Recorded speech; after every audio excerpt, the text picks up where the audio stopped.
శివాయ గురవే నమః. ఈ సంవత్సరము మండల శివదీక్ష తేదీ జనవరి 29 సోమవారం నుండి ప్రారంభము. అలాగే అర్ధమండల శివదీక్ష 19 ఫిబ్రవరి సోమవారం. ఈ శివదీక్ష గురించి అలాగే పాటించవలసినటువంటి నియమాలు ఈ వీడియోలో తెలుసుకుందాం. దేవతలందరిలో శివుడు దయారస హృదయుడు, భక్తుల మొరలాలించే వరాలిచ్చే భోలాశంకరుడు. శివ అంటే శుభము అని అర్థము. శివుని ఆలంబనముగా చేసుకొని ఆచరించేదే శివదీక్ష. మాఘమాసములోని మహాశివరాత్రితో మండల కాలము అనగా 40 రోజుల్లో ముగిసేటట్లుగా ఆచరించటము మంచిది. ఇక 40 రోజులు పూర్తయి 41వ రోజున దీక్షను విరమించవలను. మాఘమాసంలోని మహాశివరాత్రితో దీక్ష పూర్తి అయ్యే విధముగా ఆచరించవచ్చును. ఈ శివదీక్షను స్థానిక శివాలయములోని శివార్చకునితో గాని, ఇంతకు పూర్వము శివదీక్షను స్వీకరించిన వారితో గాని మాలధారణను చేయించుకోవలను.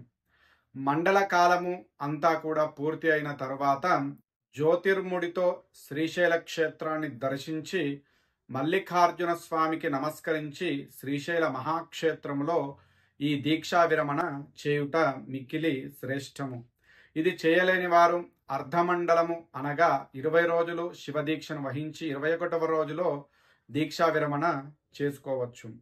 ఇట్టి మహత్తరమైన శివదీక్షను నియమానుసారముగా ఆచరించిన వారికి భూత ప్రేత పిశాచ శత్రుబాధలు గ్రహారిష్టములు గ్రహబాధలు తొలగిపోవును. సర్వసంపదలు కలిగి సుఖజీవనము పొందెదరు.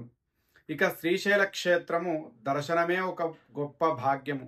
అటువంటిది దీక్ష తర్వాత శ్రీశైల యాత్ర అనేది ఒక దివ్య మధురానుభూతి.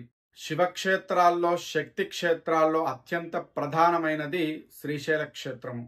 భారతదేశంలోని దివ్యమైన భవ్యమైన ఈ క్షేత్రము దక్షిణాపథంలో అత్యంత శ్రేష్టమైన క్షేత్రముగా విరాజిల్లుతున్నది. పురాణ కాలంలో స్మృతులలో ఆగమాలలో కూడా ప్రసిద్ధి చెందినటువంటి ఈ క్షేత్రము శివారాధనకు అత్యంత ప్రధానమైనటువంటి కేంద్రము. శివానుగ్రహము పొందడానికి చేసేటటువంటి సాధనలలో శివదీక్ష అనేటటువంటిది చాలా ప్రాచీనం నుంచి కొనసాగుతుందని, అటువంటివి మనకు చాలా ఆధారాలు దొరుకుతున్నాయి. ఈ శివదీక్ష అనేది అనాది నుండి కూడా ఉన్నది.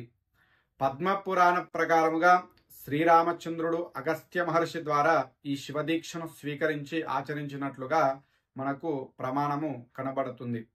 అదే విధముగా శ్రీకృష్ణుడు కూడా ఉపమన్యు మహర్షి నుంచి శివదీక్ష తీసుకొని విధిగా ఆచరించి శివానుగ్రహము పొందాడని మహాభారతము అనుశాసనిక పర్వం మనకు ప్రమాణము చూపిస్తుంది.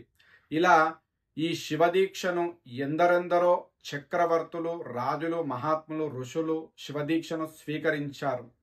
సాక్షాత్తుగా పార్వతీదేవి శివదీక్షను స్వీకరించి శివానుగ్రహము పొందింది.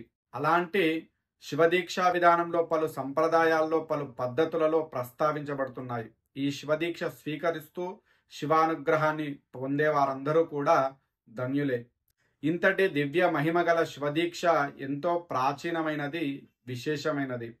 ఇంతటి మహిమాన్వితమైనటువంటి శివదీక్షను ఆచరించాలంటే విధి విధానాలు తెలుసుకొని ఆచరించిన ఆ దీక్ష అనేది ఫలవంతమగును. మరి ఏ నియమాలు పాటించాలో చూసినట్లయితే ఈ శివదీక్షను పాటించేటటువంటి వాళ్ళు గంధపు రంగు వస్త్రాలు ధరించాలి. కొందరు నీలిరంగు వస్త్రాలు కూడా ధరిస్తూ ఉంటారు. ఇక దీక్షాకాలంలో పాదరక్షలు తొడగకూడదు, క్షౌరము చేయించుకోకూడదు. త్రికాలమునందు అంటే 3 కాలాలలో స్నానము చేసుకొని శివ పూజ చేసుకోవాలి. 3 పూటల వీలు కాని వారు ఉదయము సాయంత్రము 2 పూటలైనా సరే శివుణ్ణి యథావిధిగా విధి విధానంగా పూజించుకోవాలి. రుద్రాక్షమాలను ధరించాలి. నుదుటన విభూతి, గంధము, కుంకుమను పెట్టుకోవాలి.